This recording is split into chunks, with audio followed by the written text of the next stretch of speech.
ನಮಸ್ಕಾರ ವೀಕ್ಷಕರೇ, 30 ನಿಮಿಷ 30 ಸುದ್ದಿಗೆ ಸ್ವಾಗತ. ನಾನು ಚೈತ್ರ ರಾಜ್, ನನ್ನ ಜೊತೆಗಿದ್ದಾರೆ ನನ್ನ ಕಲೀಗ್ ನಾನು ಸೌಮ್ಯ ಮಳಲಿ. ವೆಲ್ ವೀಕ್ಷಕರೇ, ದಿನದಲ್ಲಿ ನಡೆದಂತಹ ಪ್ರಮುಖ ಸುದ್ದಿಗಳನ್ನ ಇದೀಗ ಒಂದೊಂದೇ ನೋಡ್ತಾ ಹೋಗೋಣ. ಕೊರೋನಾ ತಡೆಗೆ ರಾಜ್ಯ ಸರ್ಕಾರ ಹೊಸ ಗೈಡ್ಲೈನ್ಸ್ ಘೋಷಿಸಿದೆ. ಅಂತಾರಾಷ್ಟ್ರೀಯ ಪ್ರಯಾಣಿಕರ ಮೇಲೆ ನಿಗಾ ವಹಿಸಲಾಗ್ತಾ ಇದ್ದು, ಥಿಯೇಟರ್, ಶಾಲಾ ಕಾಲೇಜುಗಳಲ್ಲಿ ಮಾಸ್ಕ್ ಕಡ್ಡಾಯಗೊಳಿಸಲಾಗಿದೆ. ಸ್ಯಾನಿಟೈಸರ್ ಬಳಕೆ ಮಾಡಲು ಸೂಚನೆ ಕೊಡಲಾಗಿದೆ. ಸದ್ಯಕ್ಕೆ ಮಾಸ್ಕ್ ಹಾಕದಿದ್ರೆ ಫೈನ್ ಹಾಕಲ್ಲ. ಇನ್ನು ಹೊಸ ವರ್ಷವನ್ನ ರಾತ್ರಿ 1 ಗಂಟೆ ಒಳಗೆ ಮುಗಿಸಬೇಕು. ಸಂಭ್ರಮದಲ್ಲಿ ಪಾಲ್ಗೊಳ್ಳೋರಿಗೆ ಲಸಿಕೆ ಕಡ್ಡಾಯ. ಬಾರ್ ಸಿಬ್ಬಂದಿಗೆ 2 ಡೋಸ್ ಲಸಿಕೆ ಆಗಲೇಬೇಕು. ಬಾರ್ಗಳಲ್ಲಿ ಹೆಚ್ಚುವರಿ ಟೇಬಲ್ ಇಡುವಂತಿಲ್ಲ. ಬಾರ್ ಪಬ್ಗೆ ಹೋಗಬೇಕು ಅಂದ್ರೂ 2 ಡೋಸ್ ಲಸಿಕೆ ಪಡೆದಿರಬೇಕು. ಬೆಂಗಳೂರು, ಮಂಗಳೂರಲ್ಲಿ ಆಸ್ಪತ್ರೆ ಮೀಸಲಿಡಲಾಗಿದ್ದು, ವಿದೇಶದಿಂದ ಬರೋ ಸೋಂಕಿತರಿಗೆಂದೇ ಬೌರಿಂಗ್ ವೆನ್ಲಾಕ್ನಲ್ಲಿ ಚಿಕಿತ್ಸೆಗೆ ವ್ಯವಸ್ಥೆ ಮಾಡಲಾಗಿದೆ. ಅದರಲ್ಲಿ ಬೆಂಗಳೂರಲ್ಲಿ ಮತ್ತು ಇವರು ತಮ್ಮ ಮನೆ ಮೇಲೆ ಹಣ್ಣು ತರಕಾರಿ ಬೆಳಿತಾರೆ. ತಿಂಗಳಿಗೆ 40-50 ಸಾವಿರ ರೂಪಾಯಿ ಸಂಪಾದನೆ ಕೂಡ ಮಾಡ್ತಾರೆ. ಇವರಿಂದ ಕಲಿಬೇಕಾ? ಫ್ರೀಡಮ್ ಆಪ್ ಅನ್ನ ಈಗಲೇ ಡೌನ್ಲೋಡ್ ಮಾಡಿ. ಮಂಗಳೂರಿನಲ್ಲಿ ರ್ಯಾಂಡಮ್ ಆಗಿ 2% ಅದನ್ನ ಟೆಸ್ಟ್ ಮಾಡಬೇಕು ಅಂತ ಹೇಳಿದ್ದಾರೆ. ಅದೇ ರೀತಿ ಟೆಸ್ಟ್ ಮಾಡಿ ಯಾರು ಸಿಂಪ್ಟೊಮ್ಯಾಟಿಕ್ ಇರ್ತಾರೆ ಅವರನ್ನ ಕ್ವಾರಂಟೈನ್ ಮಾಡುವಂಥದ್ದು, ಅವರಿಗೆ ಟೆಸ್ಟ್ ಮಾಡುವಂಥದ್ದು ಮತ್ತು ಎಲ್ಲ ಒಳಾಂಗಣ ಪ್ರದೇಶಗಳಲ್ಲಿ ಎಷ್ಟು ಕುರ್ಚಿಗಳಿದೆ, ರೆಸ್ಟೋರೆಂಟ್ ಇರ್ಬೋದು, ಬಾರ್ ಇರ್ಬೋದು, ಪಬ್ ಇರ್ಬೋದು, ಏನೆಲ್ಲ ಸ್ಥಳಗಳಿದೆ ಅಲ್ಲಿ ಆಸನದ ಸಾಮರ್ಥ್ಯ ಎಷ್ಟಿದೆ ಅಷ್ಟು ಮಾತ್ರ ಕೂತ್ಕೋಬೇಕು ಅಂತೇಳಿ ಅದಕ್ಕೆ ಒಂದು ನಿರ್ದೇಶನ ಮಾರ್ಗಸೂಚಿಯನ್ನು ಕೂಡ ನಾವು ಬಿಡುಗಡೆಯನ್ನು ಮಾಡ್ತೇವೆ. ಏನು ಸೆಲೆಬ್ರೇಟ್ ಮಾಡುವಂತ ಬಾರ್ಗಳು, ಪಬ್ಸ್ ಇವೆಲ್ಲ ಏನಿದೆ ಅಲ್ಲಿ ಯಾರು ಸಪ್ಲೈ ಮಾಡ್ತಾರೆ ಅವರಿಗೆ 2 ಡೋಸು ಕಂಪಲ್ಸರಿ ತಗೊಂಡೇ ಇರ್ಬೇಕು. 2 ಡೋಸ್ ಇದು ವ್ಯಾಕ್ಸಿನೇಷನ್ ತಗೊಂಡೇ ಇರ್ಬೇಕು. ಬರುವಂತವರೆಗೂ ವ್ಯಾಕ್ಸಿನೇಷನ್ 2 ಡೋಸು ತಗೊಂಡಿರ್ಬೇಕು. ಎಷ್ಟು ಟೇಬಲ್ ಚೇರ್ ಇದೆ ಅಷ್ಟನ್ನು ಮಾತ್ರ ಅಲೋ ಮಾಡಬಹುದು, ಎಕ್ಸಸ್ ಮಾಡಂಗಿಲ್ಲ. ಅವರು ನ್ಯೂ ಇಯರ್ ಸೆಲೆಬ್ರೇಷನ್ ಮಾಡ್ತಾರೆ ರಸ್ತೆಗಳಲ್ಲಿ, ಅಲ್ಲಿನೂ ಕೂಡ ಮಾಸ್ಕ್ ಕಂಪಲ್ಸರಿ ಮುಕ್ತಾಯ ಮಾಡಬೇಕು. 12 ಗಂಟೆಗೆ ಸೆಲೆಬ್ರೇಷನ್ ಆದ ತಕ್ಷಣ 1 ಗಂಟೆಗೆ ಅಲ್ಲಿಂದ ಡಿಸ್ಪರ್ಸ್ ಆಗೋವಂಥದ್ದಕ್ಕೆ ಕ್ರಮ ತೆಗೆದುಕೊಳ್ಬೇಕು. ಬೆಳಗಾವಿಯನ್ನ ಕೇಂದ್ರಾಡಳಿತ ಪ್ರದೇಶ ಮಾಡಿ ಅಂತ ಮಹಾರಾಷ್ಟ್ರ ಮಾಜಿ ಮುಖ್ಯಮಂತ್ರಿ ಉದ್ಧವ್ ಠಾಕ್ರೆ ಆಗ್ರಹಿಸಿದ್ದಾರೆ. ಮಹಾರಾಷ್ಟ್ರ ವಿಧಾನಸಭೆಯಲ್ಲಿ ಮಾತನಾಡಿದ ಉದ್ಧವ್, ಸುಪ್ರೀಂ ಆದೇಶ ಬರೋವರೆಗೂ ಬೆಳಗಾವಿಯನ್ನ ಕೇಂದ್ರಾಡಳಿತ ಪ್ರದೇಶ ಮಾಡಿ. ಕರ್ನಾಟಕ ಸಿಎಂ ಬೊಮ್ಮಾಯಿ ತುಂಬಾ ಅಗ್ರೆಸಿವ್ ಆಗಿದ್ದಾರೆ, ಆದ್ರೆ ನಮ್ಮ ಸಿಎಂ ಶಿಂದೆ ಸೈಲೆಂಟ್ ಆಗಿದ್ದಾರೆ ಅಂತ ಹೇಳಿದ್ರು. ಉದ್ಧವ್ ಹೇಳಿಕೆ ಬಗ್ಗೆ ಪ್ರತಿಕ್ರಿಯೆ ನೀಡಿದ ಡಿಸಿಎಂ ಫಡ್ನವೀಸ್, 1 ಇಂಚು ಭೂಮಿಗೂ ಹೋರಾಟ ಮಾಡ್ತೀವಿ, ಗಡಿಯಲ್ಲಿರೋ ನಮ್ಮವರನ್ನ ಏಕಾಂಗಿಯಾಗಿ ಬಿಡೋದಿಲ್ಲ ಅಂತ ಹೇಳಿದ್ರು. तोपर्यंत हा विषय सर्वोच्च न्यायालयात प्रलंबित आहे, तोपर्यंत हा सगळा कर्नाटक व्याप्त महाराष्ट्र हा केंद्रशासित झालाच पाहिजे. ही मागणी या ठरावाद्वारे आपण केली पाहिजे आणि विधिमंडळाकडनं केंद्राकडे पाठवली पाहिजे. केंद्रशासित करा. ಬೆಳಗಾವಿಯಲ್ಲಿ ಮತ್ತೆ ಎಂಇಎಸ್ ನಾಡದ್ರೋಹಿ ಘೋಷಣೆ ಕೂಗಿದೆ. ಬೆಳಗಾವಿ, ಕಾರವಾರ, ಬೀದರ್, ಬಾಲ್ಕಿ ಮಹಾರಾಷ್ಟ್ರಕ್ಕೆ ಸೇರಬೇಕಂತೆ. ಛತ್ರಪತಿ ಶಿವಾಜಿ ಪಾರ್ಕ್ನಲ್ಲಿ ಸೇರಿದ್ದ ಎಂಇಎಸ್ ಮುಖಂಡರು ಶಿವಾಜಿ ಪ್ರತಿಮೆಗೆ ಮಾಲಾರ್ಪಣೆ ಮಾಡಿ ನಾಡದ್ರೋಹಿ ಘೋಷಣೆ ಕೂಗಿದ್ದಾರೆ. ಇನ್ನು ಮರಾಠಿ ಪುಂಡ ನಾಯಕನೋರ್ವ ಜನಸಾಮಾನ್ಯರಂತೆ ಗೂಡ್ಸ್ ವಾಹನದಲ್ಲಿ ಪ್ರಯಾಣಿಸುವ ಮೂಲಕ ಬೆಳಗಾವಿ ಗಡಿಗೆ ನುಗ್ಗಲು ಯತ್ನಿಸಿದ. ಆದರೆ ಕೊಲ್ಲಾಪುರ ಶಿವಸೇನೆ ಅಧ್ಯಕ್ಷ ವಿಜಯ ದೇವನೆ ಆಟ ಬೆಳಗಾವಿ ಪೊಲೀಸರ ಮುಂದೆ ನಡೆಯಲಿಲ್ಲ.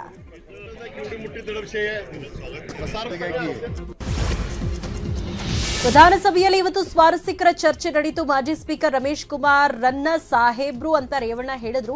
ಈ ವೇಳೆ ನನ್ನ ಸಿದ್ದರಾಮಣ್ಣ ಅಂತಾನೆ, ರಮೇಶ್ ಕುಮಾರ್ ರನ್ನ ಮಾತ್ರ ಸಾಹೇಬ್ರೆ ಅಂತಾರೆ ಅಂತ ಸಿದ್ದರಾಮಯ್ಯ ಹೇಳಿದ್ರು. ಆಗ ಮಧ್ಯಪ್ರವೇಶಿಸಿ ರೇವಣ್ಣ, ಕೆಲಸ ಆಗ್ಬೇಕಾದ್ರೆ ನಿಮ್ಮನ್ನ ಸಾಹೇಬ್ರೆ ಅಂತಾರೆ, ಇವಾಗ ನಿಮ್ಮನ್ನ ಸಿದ್ದರಾಮಣ್ಣ ಅಂತಾರೆ, ಹಿಂದೆ ಅವರ ಮಗನನ್ನ ಗೆಲ್ಲಿಸಲು ನಿಮ್ಮನ್ನ ಸಾಹೇಬ್ರು ಅಂದಿದ್ರು ಅಂತ ಪ್ರೀತಮ್ ಗೌಡ ಹೇಳಿದ್ರು. ಬಳಿಕ ಮಾತನಾಡಿದ ಸಿದ್ದರಾಮಯ್ಯ, ನಂದು ಮತ್ತೆ ರೇವಣ್ಣನ ಸಂಬಂಧ ಚೆನ್ನಾಗಿದೆ, ನೀನು ಮಧ್ಯದಲ್ಲಿ ಬರಬೇಡ ಅಂತ ನಗುತ್ತಲೇ ಬಿಜೆಪಿ ಶಾಸಕ ಪ್ರೀತಮ್ ಗೌಡಗೆ ಸಿದ್ದರಾಮಯ್ಯ ತಿವಿದ್ರು. ನಮ್ಮ ಮನಸ್ಥಿತಿ ಹೆಂಗಿರ್ತದೆ ಅಂದ್ರೆ, ಏನ್ಲಾ ಹೆಂಗಿದ್ಯಾ ಅಂತ ಹೇಳ್ತೀವಿ. ಅವನು ಶ್ರೀಮಂತ ಪಾಪ, ಏನ್ಲಾ ಹೆಂಗಿದ್ಯಾ ಅಂತ ಹೇಳ್ತೀವಿ. ಅದೇ ಒಬ್ಬ ಮೇಲ್ಜಾತಿಯವನು ಬಡವ ಬಂದ್ರೆ ನಮಸ್ಕಾರ ಬುದ್ಧಿ ಅಂತೀವಿ. ಅದಕ್ಕೆ ನಿನ್ಗೆ ಸ್ವಾಮಿ ಅಂತ ಕರೆಯೋದು. ನಮಸ್ಕಾರ ಬುದ್ಧಿ ಅಂತೀವಿ. ಇವರು ಸ್ವಾಮಿ ಮಾಡಿದ್ದಾರೆ, ಸ್ವಾಮಿಗಳೆಲ್ಲ ಕಾಲದಿಂದ ಹೊರಕ್ಕೆ ಹಾಕ್ಬಿಟ್ಟಿದ್ದಾರೆ. ನಾನು ಎಲ್ಲೂ ಇಲ್ಲ, ಈಗ ಎಲ್ಲಿ ಜಾಗ ಅಂತ ಗೊತ್ತಿಲ್ಲ. ಸ್ವಾಮಿ ಅಂತ ಯಾಕೆ ಕರೀತಾರೆ ಅಂತಂದ್ರೆ, ನೀವು ಮೇಲ್ಜಾತಿಲಿ ಹುಟ್ಟಿದಿರಿ ಅನ್ನೋ ಕಾರಣಕ್ಕೋಸ್ಕರ. ಈಗ ಇವನಿಗೆ ಕರೀತಾರ ಯಾರು ವೆಂಕಟರಮಣಪ್ಪ ನಿದ್ದೆ ಮಾಡ್ತಾ ಇದ್ದೇನೆ?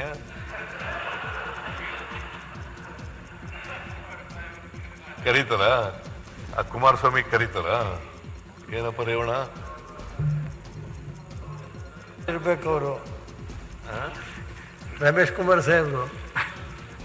ನೋಡು, ನನಗೆ ಯಾವತ್ತೂ ಒಂದಿನ ಸಾಹೇಬ್ರು ಅಂತ ಕರೀಲ್ಲ, ನಿನಗೆ ಸಾಹೇಬ್ರು ಅಂತಾನೆ. ಅವ ಸಿದ್ದರಾಮಣ್ಣ ಅಂತಾನೆ ಅಷ್ಟೇ, ನನಗೆ ನಿನಗೆ ಸಾಹೇಬ್ರು ಅಂತಾನೆ. ಈಗಲೇ ಸ್ವಾಮಿಗಳು ಮಾಡಬೇಡಿ ಅವ್ರನ್ನ, ಇನ್ನೂ ಒಂದು ಸ್ವಲ್ಪ ರಮೇಶ್ ಕುಮಾರ್ ಸಾಹೇಬ್ರು ನಮ್ಮ ಸದನದಲ್ಲಿ ಇರಬೇಕು ಅಂತ ಹೇಳ್ತಾರೆ. ಸರ್ ರೇವಣ್ಣ ಯಾವಾಗ ಕೆಲಸ ಆಗ್ಬೇಕು ಅವಾಗೆಲ್ಲ ಸಾಹೇಬ್ರು ಅಂತಾರೆ ಸರ್. ಒಂದ್ಸಾರಿ ಜೆ.ಎಚ್. ಪಟೇಲ್ರು, ಸಿದ್ದರಾಮಣ್ಣ ಸಾಹೇಬ್ರೆ ಒಂದ್ ನಿಮಿಷ. ಜೆ.ಎಚ್. ಪಟೇಲ್ರು ಸರ್ ಒಂದ್ ನಿಮಿಷ ಸರ್.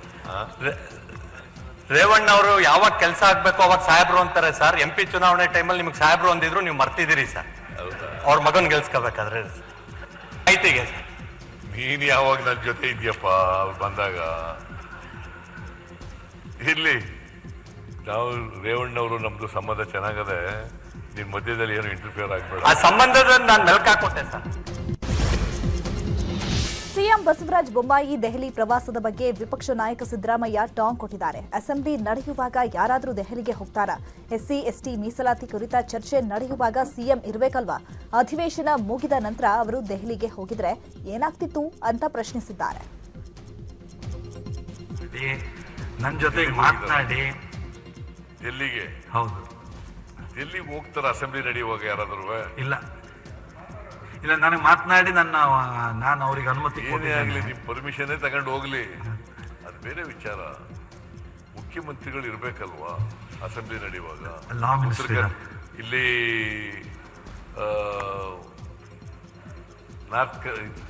ಬೆಳಗಾವಿನಲ್ಲಿ ಅಧಿವೇಶನ ನಡೆಸ್ತಾ ಇದ್ದೀವಿ. ನೀವು ಉತ್ತರ ಕರ್ನಾಟಕದ ಬಗ್ಗೆ ಸಮಸ್ಯೆಗಳು ಚರ್ಚೆ ಮಾಡಬೇಕು ಅಂತ. ಇಲ್ಲ, ಅವರು ಅದನ್ನು ಹೇಳಿದ್ದಾರೆ. ಮುಖ್ಯಮಂತ್ರಿಗಳು ಸರ್ಕಾರದ 40% ಕಮಿಷನ್ ವಿರುದ್ಧ ಬೆಳಗಾವಿಯಲ್ಲಿ ಯೂತ್ ಕಾಂಗ್ರೆಸ್ ಕಾರ್ಯಕರ್ತರು ಪ್ರತಿಭಟನೆ ನಡೆಸಿದ್ದಾರೆ. ಬೆಳಗಾವಿ ನಾಕಾದಿಂದ ಸಾಗಿದ ಯಾತ್ರೆ ಹೊರಟ ಕಾಂಗ್ರೆಸ್ ಕಾರ್ಯಕರ್ತರು ಸುವರ್ಣಸೌಧ ಮುತ್ತಿಗೆ ಹಾಕಲು ಯತ್ನಿಸಿದ್ರು. ಆದರೆ ಕಾಂಗ್ರೆಸ್ ಕಾರ್ಯಕರ್ತರನ್ನ ಬಳ್ಳಾರಿ ನಾಲಾ ಬ್ರಿಡ್ಜ್ ಬಳಿ ಪೊಲೀಸರು ತಡೆದ್ರು. ಮಹಮ್ಮದ್ ನಲಪಾಡ್, ಮೃನಾಲ್ ಹೆಬ್ಬಾಳ್ಕರ್ ಸೇರಿದಂತೆ ಅನೇಕ ಕಾರ್ಯಕರ್ತರನ್ನ ವಶಕ್ಕೆ ಪಡೆದ್ರು. ಇದೇ ಸಂದರ್ಭದಲ್ಲಿ ಪೊಲೀಸರಿಗೆ ನಲಪಾಡ್ ಆವಾಜ್ ಹಾಕಿದ ಪ್ರಸಂಗ ನಡೆಯಿತು.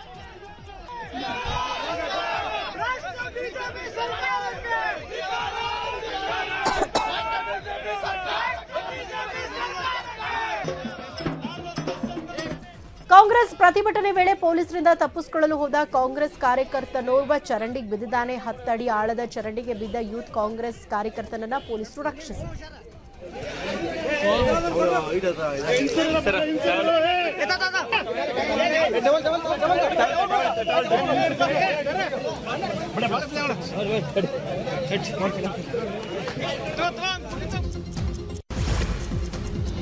ದಕ್ಷಿಣ ಕನ್ನಡದಲ್ಲಿ ಜಲೀಲ್ ಕೊಲೆ ವಿಚಾರ ವಿಧಾನಸಭೆಯಲ್ಲಿ ಪ್ರಸ್ತಾಪವಾಯಿತು. ಅನವಶ್ಯಕ ಗಲಾಟೆ ತಡೆಗೆ ಸರ್ಕಾರ ಕ್ರಮ ತಗೋಬೇಕಿತ್ತು.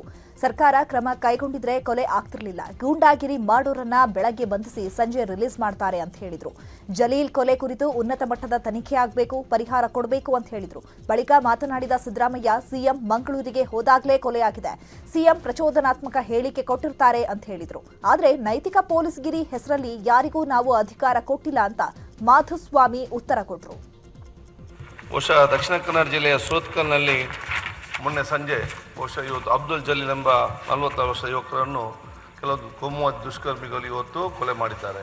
ಪೊಲೀಸ್ನವರು ಎಲ್ಲ ಅನೈತಿಕ ಗೂಂಡಾಗಿ ನಡೆದ ಸಂದರ್ಭದಲ್ಲಿ ಪೊಲೀಸ್ನವರಿಗೆ ಇದ್ದಂಥ ಜನರಿಗೆ ಫ್ರೀ ಹ್ಯಾಂಡ್ ಕೊಟ್ಟಿದ್ರೆ ಮತ್ತು ಅವ್ರು ಕೂಡ ಆ ಸೆಕ್ಷನ್ ಕರೆಕ್ಟಾಗಿ ಹಾಕಿ ಕ್ರಮ ತಗೊಂಡಿದ್ರೆ ಇವತ್ತು ಈ ಕೊಲೆ ಆಗುವಂಥ ಪರಿಸ್ಥಿತಿ ಆಗ್ತಿರ್ಲಿಲ್ಲ. ಬಹುಶಃ ಅಬ್ದುಲ್ ಜಲೀಲ್ ಮರ್ಡರ್ ಯಾರಿದ್ದಾರೆ ಅವರ ಮೇಲೆ ಕಠಿಣ ಕ್ರಮ ಕೈಗೊಳ್ಬೇಕಾದ್ರೆ ಮತ್ತು ಈ ರೀತಿಯ ಘಟನೆ ಮುಂದೆ ನಿಲ್ಲಿಸಬೇಕಾದ್ರೆ ನೀವು ಬೇರೆ ಯಾವ ಕಡೆ UAPA ಕೇಸ್ ಹಾಕ್ತೀರಿ? ನೈತಿಕ ಪೊಲೀಸ್ಗಿರಿ ನಡೀತಾ ಇದೆ. ಇದು ಸಣ್ಣ ಪುಟ್ಟ ವಿಚಾರಗಳಿಗೆಲ್ಲ ದೊಡ್ಡದು ಮಾಡ್ಕೊಂಡು ವಿಶೇಷವಾಗಿ ಹೆಚ್ಚಾಗಿ ಬಜರಂಗದವರು ಮಾಡ್ತಾ ಇದ್ದಾರೆ. ಅನೇಕ ಕಡೆಗಳು ನಡೆದಿದೆ, ಸುಮಾರು 12 ಕಡೆಗಳಿಗೆ ನಡೆದಿದೆ. ಮೊನ್ನೆ ಜಲೀಲನ್ನ ಒಂದು ಮರ್ಡರ್ ಕೂಡ ಆಗಿದೆ. ಅದಕ್ಕಿಂತ ಹಿಂದೆ ಅದೇ ಜಾಗದಲ್ಲಿ ಒಂದು ಮರ್ಡರ್ ಆಗಿತ್ತು ವಿತ್ ಯಾವ್ಯಾವ ಪ್ರಕರಣಗಳು, ಒಂದು ನಿಮಿಷ ದೇಶಪಾಂಡೆ, ಯಾವ್ಯಾವ ಪ್ರಕರಣಗಳಲ್ಲಿ ಪೊಲೀಸ್ನವರು ಲಾಯಕ್ಕಾದ ಸೆಕ್ಷನ್ಗಳು ಹಾಕಬೇಕೋ ಹಾಕಿರ್ತಾರೆ. ಅದ್ರ ಪ್ರಕಾರ ಅವರು FIR ಅನ್ನ ರಿಜಿಸ್ಟರ್ ಮಾಡಿ ಆಕ್ಷನ್ ಅನ್ನ ಇನಿಷಿಯೇಟ್ ಮಾಡಿರ್ತಾರೆ. ಎರಡನೇದು, ಪರಿಹಾರ ಕೊಡಬೇಕು ಅನ್ನೋ ಪ್ರಶ್ನೆ ಬಂದಾಗ ಕೂಡ ಎಲ್ಲ ಕ್ರಿಮಿನಲ್ಸ್ಗೂ ಪರಿಹಾರ ಕೊಡ್ಲಿಕ್ಕಾಗಲ್ಲ. ಸಂತ್ರಸ್ತರೇ ಬೇರೆ, ಕ್ರಿಮಿನಲ್ಸೇ ಬೇರೆ. ಮತ್ತು ಈಗೇನು ಖಾದರ್ ಅವರು ರೈಸ್ ಮಾಡಿದ್ದಾರೆ, ಈ ಮಾರಲ್ ಪೊಲೀಸೋ ಇಮ್ಮಾರಲ್ ಪೊಲೀಸೋ ನನಗೆ ಗೊತ್ತಿಲ್ಲ, ಅದು ಇಮಾರಲ್ ಆಕ್ಟಿವಿಟಿ ಆಗ್ತಾ ಇದ್ರೆ ಅದಕ್ಕೆ ಸರ್ಕಾರ ಖಂಡಿತವಾಗಿ ಕಡಿವಾಣ ಹಾಕ್ಲಿಕ್ಕೆ ಪ್ರಯತ್ನ ಮಾಡುತ್ತೆ. ನಾವು ಯಾರಿಗೂ ಅವ್ರಿಗೆ ಫ್ರೀ ಹ್ಯಾಂಡ್ ಕೊಟ್ಟಿಲ್ಲ, ನೀವು ಹೋಗಿ ಏನು ಬೇಕೋ ಮಾಡ್ಕೊಂಬರ್ಬೋದು. ಸರ್ಕಾರ ಇಲ್ಲ ಸರ್, ಆಗಿದ್ರೆ ಕ್ರಮ ಜರುಗಿಸ್ತೇವೆ. Police is police, there cannot be an additional qualification for police. Moral police ಅಂತ ಹೊಂದಿರೋಕ್ಕಾಗಲ್ಲ. ನಮ್ಮ police itself is moral. ಹಾಗಾಗಿ ಇಂಥ ಏನಾದ್ರು ಘಟನೆ ಬಂದರೆ ರೆಗ್ಯುಲರ್ ಪೊಲೀಸ್ನವರು ಇದನ್ನೆಲ್ಲದನ್ನು ನೋಡಬೇಕಾಗುತ್ತೆ. ಯಾವುದೇ ಮಾರಲ್ ಪೊಲೀಸ್ಗಿರಿಗೆ ನಾವು ಸಹಾಯ ಮಾಡಿಲ್ಲ, ಅದ್ರ ಬೆನ್ನೆಲುಬಾಗಿ ನಿಲ್ಲೋದಿಲ್ಲ ಅಂತ ಹೇಳಿ ಮಾನ್ಯ ಗೃಹ ಮಂತ್ರಿಗಳ ಮಂಗಳೂರಿನ ಕಾಟಿಪಳ್ಳಾದ ಜಲೀಲ್ ಕೊಲೆ ಪ್ರಕರಣಕ್ಕೆ ಟ್ವಿಸ್ಟ್ ಸಿಕ್ಕಿದೆ. ಜಲೀಲ್ನನ್ನ ಹತ್ಯೆ ಮಾಡಿದ 3 ಆರೋಪಿಗಳನ್ನ ಬಂಧಿಸಲಾಗಿದ್ದು 14 ದಿನ ವಶಕ್ಕೆ ಪಡೆದು ಹೆಚ್ಚಿನ ವಿಚಾರಣೆ ನಡೆಸಲಾಗ್ತಾ ಇದೆ. ಜಲೀಲ್ ಹತ್ಯೆಗೆ ಅಕ್ರಮ ಸಂಬಂಧವೇ ಕಾರಣವಂತೆ ಜಲೀಲ್ ಮಹಿಳೆಯೊಬ್ಬರ ಜೊತೆ ಅಕ್ರಮ ಸಂಬಂಧ ಇಟ್ಕೊಂಡಿದ್ದ. ಇದೇ ಕಾರಣಕ್ಕೆ ಶೈಲೇಶ್, ಸವೀನ್, ಪವನ್ ಅನ್ನೋರು ಕೊಲೆ ಮಾಡಿದ್ದಾರಂತೆ. ನಮಗೆ ನಿನ್ನೆ ರಾತ್ರಿ ಸಮಯದಲ್ಲಿ ಆರೋಪಿಗಳು ನಮ್ಮ ವಶಕ್ಕೆ ಸಿಕ್ಕಿರುವಂಥದ್ದು ಮತ್ತು ಅವ್ರನ್ನ ವಿಚಾರಣೆಗೆ ಒಳಪಡಿಸ್ತಾ ಇದ್ದೀವಿ. ಮತ್ತು ವಿಚಾರಣೆ ಒಳಪಡಿಸಿ ಅವ್ರನ್ನ ನ್ಯಾಯಾಲಯದ ಮುಂದೆ ಹಾಜರು ಮಾಡಿ ಮತ್ತೆ ಕಸ್ಟಡಿಯನ್ನು ತೊಗೊತೀವಿ. ಈಗ ಸದ್ಯದ ವಿಚಾರಣೆಯಲ್ಲಿ ನಮಗೆ ಕಂಡು ಬಂದಿರುವಂಥದ್ದು ಈ 3 ಜನ ಆರೋಪಿಗಳು ಕೃತ್ಯದಲ್ಲಿ ಭಾಗಿಯಾಗಿರುವಂಥದ್ದು.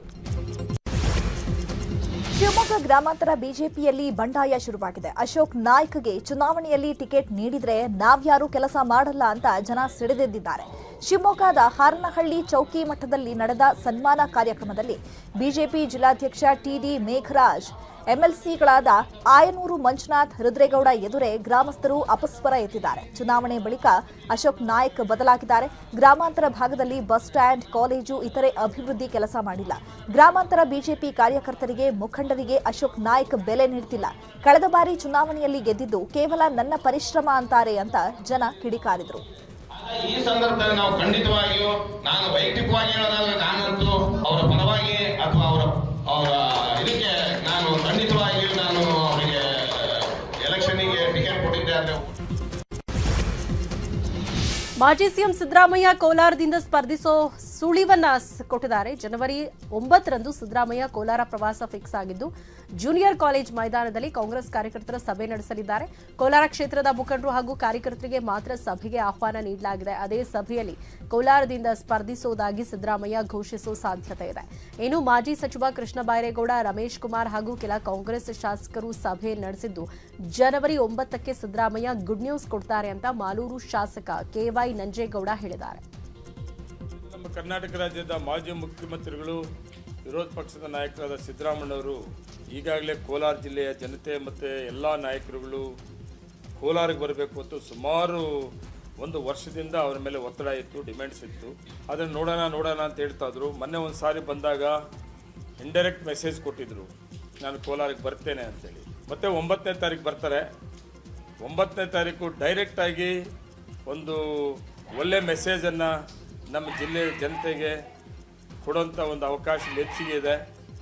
ಈಗಾಗಲೇ ಅದು ಹೈಕಮಾಂಡಲ್ಲಿ ಕೂಡ ಚರ್ಚೆ ಆಗಿದೆ. ಅದೇ ಉದ್ದೇಶದಿಂದ ಇವತ್ತು ಕೋಲಾರಕ್ಕೆ ಬರ್ತಾ ಇದ್ದಾರೆ ಅಂತ ನಾವು ಅನ್ಕೊಂಡಿದ್ದೀವಿ. ನಾವು 9ನೇ ತಾರೀಕು ಫೈನಲ್ನಲ್ಲಿ ಅವತ್ತು ಒಂದು ಜಿಲ್ಲೆಯ ಜನತೆಗೆ, ವಿಶೇಷವಾಗಿ ಕೋಲಾರ ಕ್ಷೇತ್ರದ ಜನತೆಗೆ ಒಂದು ಗುಡ್ ನ್ಯೂಸನ್ನು ಕೊಡ್ತಾರೆ. ನಮ್ದು ಎಲ್ಲರಿಗೂ ಏನಂದರೆ ಒತ್ತಾಯ, ನಮ್ಮ ಕೋಲಾರ ಜಿಲ್ಲೆ ತುಂಬ ಹಿಂದುಳಿದಂಥ ಜಿಲ್ಲೆ. ಅಂಥ ಒಬ್ಬ ನಾಯಕರು ಜಿಲ್ಲೆಗೆ ಬಂದರೆ ನಮ್ಮ ಜಿಲ್ಲೆ ಅಭಿವೃದ್ಧಿ ಆಗ್ತದೆ, ಕೋಲಾರ ಕ್ಷೇತ್ರ ಅಭಿವೃದ್ಧಿ ಆಗ್ತದೆ ಅನ್ನೋ ಉದ್ದೇಶದಿಂದ ಜನತೆ